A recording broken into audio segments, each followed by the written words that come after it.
I'll keep hustling, never give in. Thank you, Chungha. Words to live by. What's up, everyone? It's Nate from Truly Daebak here with another episode of the DaebakCast. This is episode 127, I believe. And I am here with only one co-host this week. It is Sam, who you've seen recently. Hello. The past month, basically, she's been on with Baron, but Baron could not make it because work overwhelmed him this week. And like usual, the past few weeks, Jacob actually is back from Korea now, but he's obviously, it's the first week back, and he also had a busy weekend going to some theme park with his family or something, so he could not record. And then Andrew is still busy with work, so it's just me with Sam. As for next week, I don't know what we're doing. It is Cake On next weekend, but unfortunately, if you followed us the past 2 years, we usually stay at Andrew's house, so we record when we get back each night, and then put that up like right away, basically. However, Andrew could not have us stay at his house this year, so Jacob and I are actually staying at Baron's house, or apartment. Andrew will be at home, and I don't really know how we're gonna record. If we might find some janky way to record at like a restaurant or something, I don't know. We'll figure something out. If we do record, Sam might be in it, because if we record just randomly hanging out somewhere after the show. But if we do not, there might not be an episode next week. Bear with us. Or there might be one that's late. It's just like one topic on KCON or something that we record after we get home Monday or Tuesday or something. I don't know. We're not really sure what we're doing. But you can check out our Twitter. We'll keep you updated. Speaking of, if you enjoy the podcast, follow us on YouTube. Like, subscribe to us on YouTube. Like the videos. Comment. Click the bell. Follow us on Twitter. Subscribe to us on iTunes, review us on iTunes, which helps get the word out. I think you can follow us on Spotify. And then, of course, the most important thing is join our Discord channel, because it is mucho lit, as we say. We do a lot of fun stuff, like song ratings that everyone waits till the last minute to do, including myself. Where basically we all send Sam a bunch of scores for different songs, and she compiles them into a list to figure out what our favorite songs are as a group. And then we all yell at each other for our opinions because none of us agree on anything. It's a great time. It's a great time. And then, yeah, we're just a great place to hang out and talk about pretty much anything. We have a bunch of off-topic channels if you want to talk about gaming or going to the gym. Has been pretty lit lately. And obviously K-pop. So that's it for housekeeping, I believe. So we have one topic, one review, and then we have releases as usual. It's the end of the month, so we're talking about releases. It'll probably be a pretty short episode this week because, one, Andrew's not here to talk for a long time about releases, and two, he's not here to mark like twice as many songs as the rest of us. So we only have about 30 songs we want to talk about for releases. And then we have our review, which is Chungha's Flourishing, her new mini album. So I guess let's get right into topic one, which, like I said, is Chungha's review, her new mini album, Flourishing. I guess I'll go first. Surprise, surprise, I'm going to like it.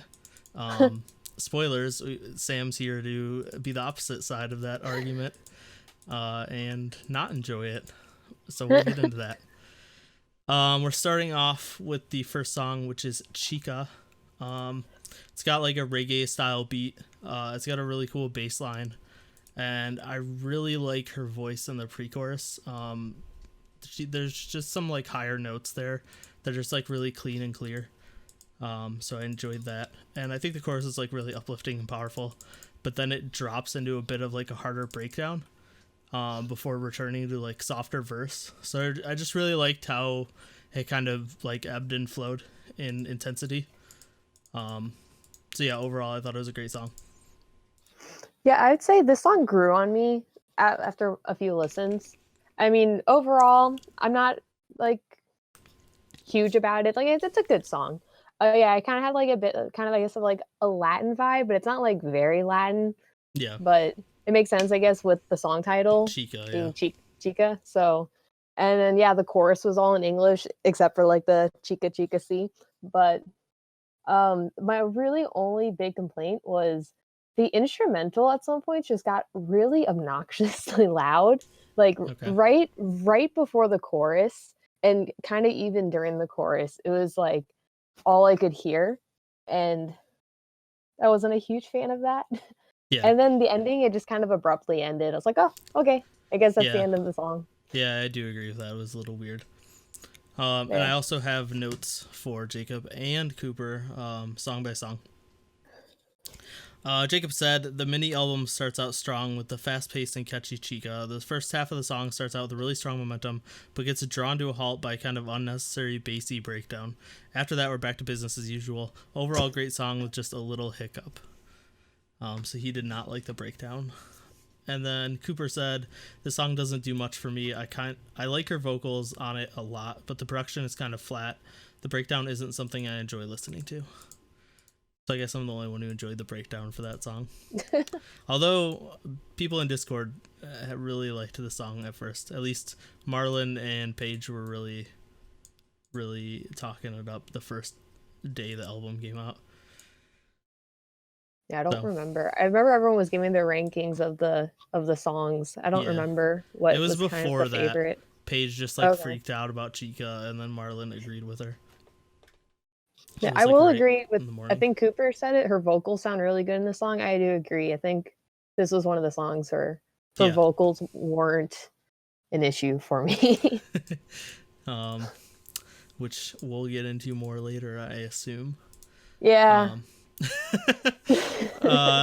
Next we have Young in Love. So if you don't know, this song was actually produced by Beck Yerin, or Yerin Beck, which is a blasphemy to say in my opinion. It just doesn't sound right. No, it doesn't. So if you know Beck Yerin, you pretty much know what this song sounds like. It's right up her alley. It's a song that she would sing herself. She just produced it for Chungha. And I think once again this has another fantastic bass line. And I think there's some really awesome synth instrumentals throughout, like on top of the bass line.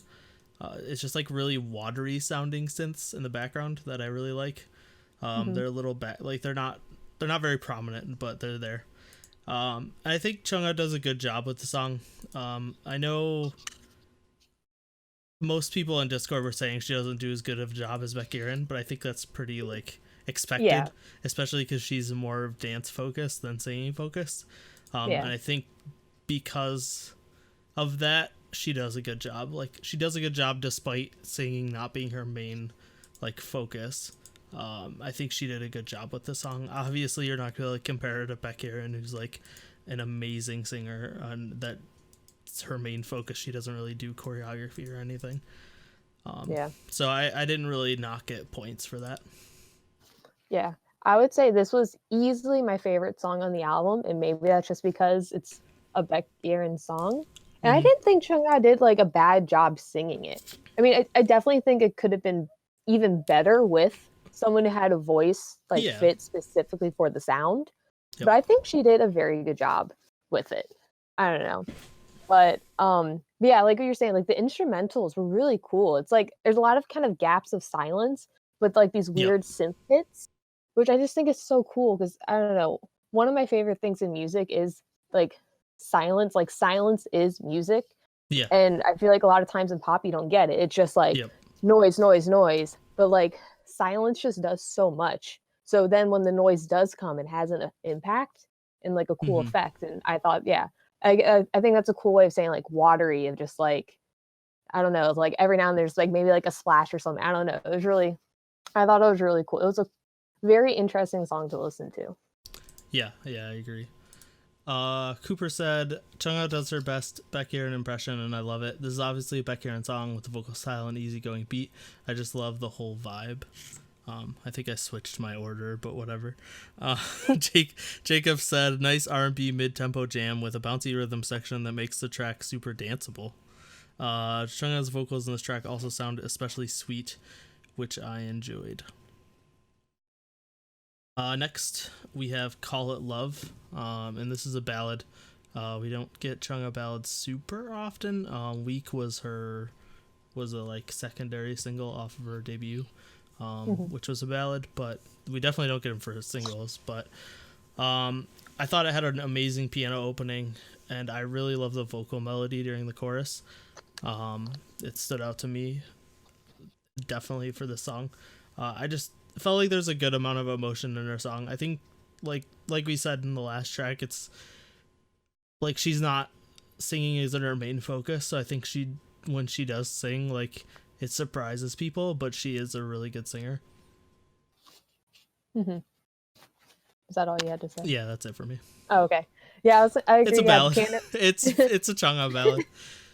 Yeah, the piano was nice.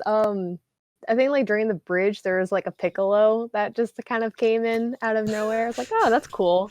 I think this ballad would be so much better with a different singer. Like it's not a bad ballad. Like I enjoyed it, but there's something about Chungha's vocal, like her vocals, I really could hear it here of like, I think why I don't like her vocals that much. Like she can sing, but I think she could be so much the tone or like the color of her voice. Yeah, there's something about it that's very lasery. It's not like open enough. Oh yeah. I mean, it could just be like a nasal thing. Yeah. And I don't know. Yeah, there's something that's very like ee sounding when she does. Yeah, like when she was doing like runs and stuff. And it, as the song went on, it like kind of made me tense up a little bit. But yeah, like I said, it's like she's not a bad singer. I don't want to be like she needs proper training, but I think she could easily kind of fix it and be even better. But I know that's not her main focus. Yeah. It's hard to describe, but I know what you're saying. It's like her voice isn't airy at all. It's like very full, but and like what you said, it's like very like direct. Yeah, it's very it's where it needs more of a open. It's not as open. Yeah, exactly. So yeah, I can see not liking that about her voice. It doesn't bother me, but I definitely understand. Jacob said, in contrast to the high tempo in the first track and the mid tempo in the prior track, this is a slow ballad with piano that really helps give emotional weight to Chungha's performance. I don't think it's as good as Weak on her first mini, but that's not saying much since I consider Weak to be one of her strongest tracks. Which I know Andrew also loves that song. It's probably his favorite Chungha song. I actually really like that song too. I did a Chungha listen. I really liked Weak. Yeah. And Cooper said, I always love a Chungha ballad. Her voice sounds so good here. This doesn't reach the peaks of Weak, but still a really solid track. Really enjoy the piano and snare with question mark, drums with strings. So yeah, obviously everyone's going to compare this to Weak because that's her famous ballad single, and it is very good. But I think this holds its own. It's definitely not as good, but next we have Flourishing. So a lot of people said this was very Ariana Grande-esque, which I agree. It's also entirely in English, which helps that comparison, I think. But to be honest, I've always thought Chungha had that kind of vibe with her voice. I could see that. Like her songs always, like a lot of her songs have had this kind of vibe. Just in general, so like it didn't really surprise me. I love for this song specifically the amount of vocal layering throughout the song. There's a lot of it, and I think it gives the song like just a bit more push. And like, I mean, overall it's a Chungha song, like it's what I expected, but I think it's good. I'd love the ending being a flute instrumental, like that. I did not expect that at all, though, and I thought it was really weird but really good. Yeah, overall I enjoyed it. Yeah, so yeah, this was the song Chungha actually like helped write, I think, or like she wrote it. Yeah. So I guess that's pretty cool. Only good thing you have to say about it. Yeah, you talked about vocal, like how she layers. Yeah, I hated that. Really? Yeah, there was something about it. It was too much. Like this song to me just... I could see that. It was too much. And like this was easily my least favorite song, which is kind of funny because I think a lot of people were saying how this was their favorite. Like Cooper, I think loved this, and I couldn't. And the way she does the "keep it flourishing," Mm-hmm. nah, like I can't. I don't like it. It was just there's so much happening, and then the flexing every day. I'm like, Yeah. okay, it's Yeah, it was. sure. Yeah, the lyrics are definitely a little questionable. Yeah. And then the last chorus, it was just overload. Like they had the layering like throughout the song, and then the last chorus, it's just like It just. all the layering at Yep. once. Yeah. And it's just like I know. It's yeah, I didn't like it. Yeah. There's just it too was much. it was too much for me.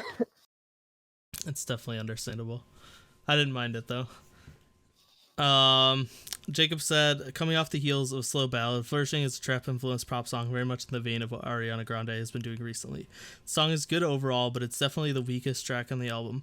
The flexing everyday lyric was kind of dumb, but I'll probably overlook it in the future. Overall, good song, but not any more than a 7 out of 10 if I were rating it on Discord, for example. And Cooper said, you were wrong. Cooper did not think it was that good. He said, Okay. second impression this time of Ariana Grande. I didn't know the song was in English until about a minute in. Seriously sounds like gibberish to me in the first verse. This is a fine track, nothing really stand out, and the Keep It Flourishing hook gets kind of old. All valid criticisms. It just didn't bother me, I guess. Yeah.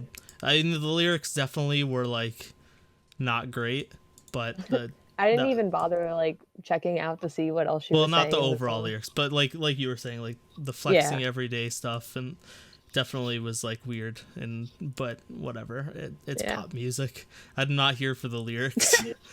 Yeah. um, I will say the song was better when she did like an intro, like I guess performance with this song. It was like very small, like of that this song. It was maybe yeah, like 10 seconds. It was a lot better there. Like, I don't know if it's because it was just a little bit, it's shorter. but I enjoyed Side it then. Plus she's dancing, so I'm really just yeah. focusing on her dancing. Yeah. Side note, this is the first album she's put out that didn't have an intro, which sucks because her intros are always made for a stage. Like the intros of her other 3 albums were all the intro, like the bonus performance during her comeback. And they always had amazing choreography and were just really cool, like instrumental, like performance focused songs. So it kind of sucked that this album did not have that. Yeah. Okay, and we're ending it with the single, which is a very odd. So weird. It like never happens in K-pop. Like you never put the single last. It's really weird. And it is titled "Snapping." And Chungha snapped. She just like this song is ridiculous in all the best ways. Like right off the bat, it has just an amazing synthline instrumental. And then like she comes in and her vocals are just so like sassy and powerful. And what I like what they did with her vocals where in the verses it's much more like melodically interesting, and then in the chorus it's just straight power. Like they didn't care about it musically, they just wanted to like give off that vibe. And I think obviously this song was made for like a performance. If you watch the music video, like it's amazing. Like the styling throughout the music video is fantastic. The shots just in general, like the music video direction is amazing. And then obviously her choreography is fantastic. I don't think it's as good as Gotta Go. I think it's kind of hard to compare. But You're talking about song wise or choreography wise? Choreography. I don't think the choreography for this song is as good as Gotta Go. Okay. I think it's not as memorable as the problem. I think Gotta Go has some really awesome like moments, and just like really memorable parts. Where this doesn't have those like point choreography parts. But overall, it's just really, really powerful and really good. I also love how she always has male and female backup dancers, and they always use them in like really good ways. And one thing from the music video definitely that stood out to me, which is not something I've seen I don't know if I've ever even seen it in a K-pop video, but it was really cool to see, was where she was standing on a pedestal and the backup dancers were behind a curtain behind her with a spotlight on them. So they were just giant silhouettes dancing the choreography with her dancing in front of the Yeah, I don't know if I remember that, but curtain. Yeah. Definitely go back and check it out. It was a really cool shot. And yeah. it was definitely like a really unique idea. But yeah, the song is it's just powerful and like charismatic. It's charismatic is like the best way to describe it. So definitely if you've only listened to the song, go watch the music video, go watch the performances because they're amazing, which is what Chungha is known for. She's like charismatic as hell. Yeah. Yeah, so yeah, this was definitely weird having this as the last song on the album. Mm-hmm. Like, if I had to make the album, I would have put Flourishing at the very end, just because I think that's a good closer to the album. Even though I didn't like it, it just fits more as an end. I don't know. But as for like the song, you know, it's a Chungha song to me, I think. It's with her songs, for some reason, the more I listen to them, the more I start to not like them as much, which is a shame, because it's like, I know they're not bad. I mean, I don't like her summer stuff as much because it's usually more tropical housey. It's not my thing. Yeah. But it's like with like this Roller Coaster Gotta Go. Like when they first came out, I'm like, okay, yeah, these aren't bad. And then I kind of am like, I get like underwhelmed, I think. Yeah. And I think part of that is because it's like the performance of it is like, wow, that's awesome. Then the song itself, I'm like, okay, yeah, I don't know. Yeah, I can definitely see that. Like, because the first few times you see it, you're watching the music video, you might watch the first like live stage or whatever, but then as you go on, you're just listening to the song and you kind of like lose that appeal to it. Yeah, I will say this music video might be like my favorite music video of the year. I think it is absolutely gorgeous. Yep. Like there is not a dull moment in the music video. Like every shot is just stunning. Like the fencing scenes are beautiful. Stuff, the ones when she's like falling is really cool with like the red dress. Like, and it's not like this music video looks like it's high budget. It's really just kind of a box set for most of it. They use sets really well, Yeah. So I'm like, this is a great way to make a lower budget music video look like it is really high budget, because like the outfits are stunning. Like the color story of it all is just so cool. Like the white icy kind of sets. I don't know. I really like it. It's such a fun music video to watch. And I totally disagree with you about the choreography. I think this has some of her like most memorable stuff. Like I call it like the head, shoulders, knees, and toes dance, where she she bends the knees in. I think that's so fun. The I know part. Yeah, the I know part is definitely like I love the dance. Part. I think this is her best dance. Really? Okay. I mean, don't take it wrong. I love the choreography. It's just for me, I don't know, something about Gotta Go was so like fantastic. That one definitely stood out to me. Yeah. But I do think this is great. I think she's like slowly getting better with the choreography, because at first it was almost kind of disappointing with her, because I'm like, she's a main dance. Like she is one of the best dancers. Like give her these really cool stuff. And I mean, we kind of started again, like Roller Coaster, I think it's become more iconic in the choreography, and then Gotta Go as well. But and like this, I think it's getting there of just these amazing performances. Like she's definitely getting in her element more as like further in her career. And then watching the live stage of this, just like the showcase, her charisma is like off. Like she has the best facial expressions in K-pop. It is insane. Like I mean, most of that is because she's a main dancer, so she doesn't have to think about the dance moves.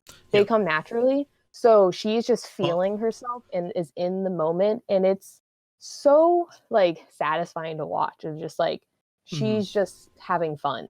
I could be wrong about this. I'm not sure about her title tracks, but I wouldn't be surprised if she choreographed them herself, because she did a lot of choreography for IOI. Like she choreographed all of What a Man herself. So like I'm not sure if she does for her title tracks, but she obviously that's why she just looks so comfortable. I wouldn't be surprised if she does her facial expressions are just they're so good of just how she just changes them instantly, and it just it's so good. And on top of that, like I really want to shout out her backup dancers because they're always so good, and the choreography they give the backup dancers is always like just fits so well, and like they just do so like really interesting things, which I think is like an underrated like thing that happens in K-pop. Like most of the time the backup dancers aren't doing anything interesting enough, and especially like for a solo artist I think it's more important. Whenever they add backup dancers to a group, it's like if you have a group, you usually don't need them. I don't know why they're there, but unless it's just like adding a bajillion people to make the stage like insanely big. But yeah, for solo artists I think it's a lot more important. But and also I agree, I think this is definitely on the short list for music video of the year so far. I wouldn't be surprised if we give it our award. It's definitely my music video of the year so far that I can think of. Okay, let's get to Jacob and Cooper's thoughts. Jacob said, on first listen, I wasn't super sold on this track, but by the second time I listened to it, I understood it. Now it's definitely one of the stronger tracks on the album. Chungha's vocal ability stood out to me in the chorus, which I think is kind of a staple at this point among her singles. Really catchy and is worthy of being a single. No comments on the music video or performance. Also, whatever, we'll get there. And then Cooper said, kind of an unusual place to put the title track, but I think it's still the best song on the album. It has the bouncy synths and the heavy chorus we expect. The chorus is really the highlight for me. The hook is so catchy and I love how powerful she sounds. The music video is one of the best I've seen this whole year. It's so expensive and well cut. The outfits are all amazing and fit the song. The choreography is in the running for her best. Really wish I could give this more than a 3 for concept. He wants to give it bonus points. Okay, so that's it for our review of Chungha's Flourishing. We will get to our scores now. Surprise, I gave it a 10. Nobody didn't think that was gonna happen. But I really do like all the songs on the album. If I like, I could see myself dropping it like 0.5 for some of the songs, but overall I think the good ones just like pushed the others over the edge, if that makes sense, in terms of points. And then there's no way like she's not getting 3 out of 3 for concept. Like, if anyone doesn't give her 3 out of 3 for concept, I will be surprised. Which is why I said that Jacob's dumb earlier and said we'll get to that, because it's like he didn't watch the music video or something, since he didn't comment on it and he didn't give it a 3 out of 3. But we'll get there. What did you give it?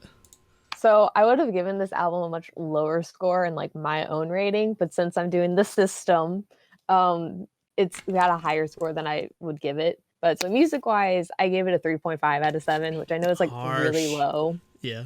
But it's like this wouldn't have been like a fair score to me if like I didn't score it low in music. Yeah. Because then concept, concept, I gave it a 3 out of 3. Because like there's nothing I can take off concept wise. I mean, like, like the choreography is amazing, the music video is amazing, the outfits are amazing. Like the concept of it is great, and I think it fits her. Like, it maybe not necessarily be for me, but I don't think I can. I just think the concept's great, and so 6.5 out of 10. Harsh, but I understand it. Score. No, it's not a bad score. That's like an Andrew score. Although I think Andrew would have scored this album higher. Mostly because he likes Chungha ballads, and there was a Chungha ballad on this. Jacob gave the music a 6 out of 7, and then the concept a 2.5 out of 3. I don't know why there's not that 0.5 there. I'm going to yell at him after we're done recording this, because I don't understand. And then Cooper gave it a 5.5 out of 7 for music, and then the 3 out of 3 for concept. Like he said, he wishes he could give it more than a 3 for concept. So he gave it an 8.5 as well. So that is going to be an 8-ish, somewhere on there. 8.375, so 8.5. Your 6.5 and my 10 balanced out to what Cooper and Jacob gave it. Yeah. Which is kind of what I expected. So close to a shiny, though. but we didn't get there. Oh well. Yep. I kind of didn't expect it to be there since I knew you weren't going to give it a great score. Yeah. But it happens. Okay, that was our review of Chungha's Flourishing. Let us know what you thought in the comments below. What did you think of the songs? What did you think of the music video, choreography, styling, all that? Let us know, and let us know if you agree with me, or if you agree with Sam, or if you're somewhere in the middle like Cooper and Jacob.